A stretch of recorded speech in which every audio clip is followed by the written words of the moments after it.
Howdy folks, this is Tim from Box Stock Garage. Just a very short update on the Evil Iron Trike.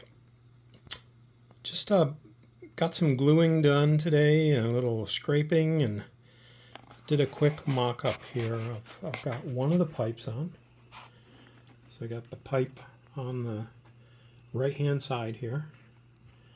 But before we show you the whole pipe, have to back way up because the thing's so big.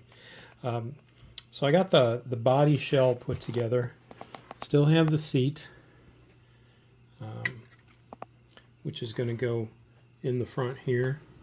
And then I've got this curved piece here, which will go in the back, and that's where the sword is going to sit. But right now, the reason I'm getting this mocked up is because, again, this is an older kit. And so the what I call the body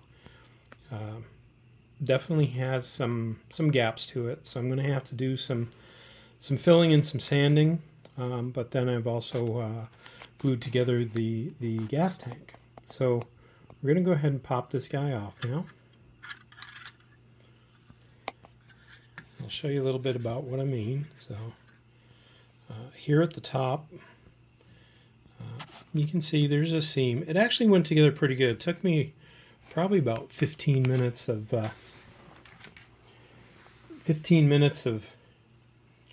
scraping away with my knife, and then, you know, right in here. I mean, the seam is still there, but it's not too bad.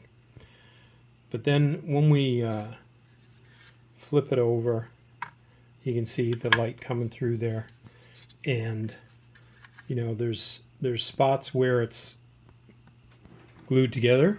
You know, you can see the tape on the other side, and right where the tape is, actually, it's together quite good. But then it gaps out, and then it comes back together.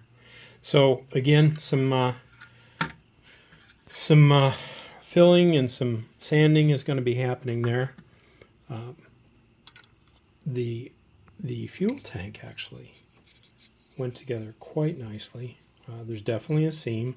So again, I'm just going to get some putty in there and then sand it down so it does end up looking like one piece. But it actually fits quite nicely. Fits together quite nicely. It's just the seam. So the fuel tank is looking good.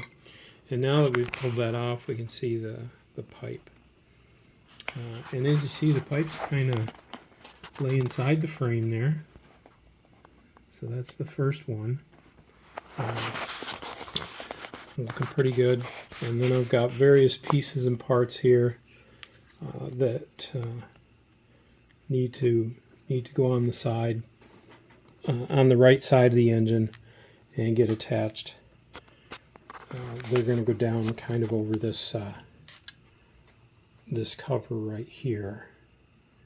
Stuff's going to get glued into there, and then we'll flip it over and we'll get started on the other side. So there's a nice shot of the engine with that pipe. I think it looks pretty good.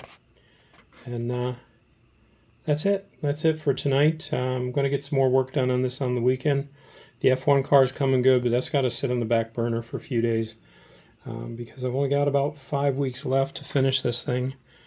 And I think most of my weekend is going to be spent working on that body because, again, on the back, you know, when this piece goes in there, it's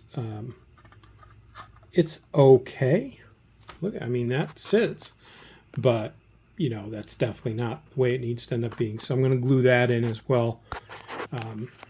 And I know in the instructions that piece is called to be flat black, but I'm actually going to paint it the same metallic red, the mythical maroon that I've used only a little bit so far, you know, kind of on some of the engine pieces. So that whole thing, and then of course the seat's going to have kind of a rubber black, and then around behind that is going to be the maroon, so I'm going to have to do a bit of masking and a bit of painting there. So that's where we're at. Thanks for watching. Thanks for all the comments, all the subscriptions. Really appreciate everybody's feedback. And yeah, if you have any questions or comments or anything, leave them down below. And we'll see you in a couple days as we get working on this thing over the weekend. So this is Tim from Box Talk Garage. Y'all have a good night. Bye.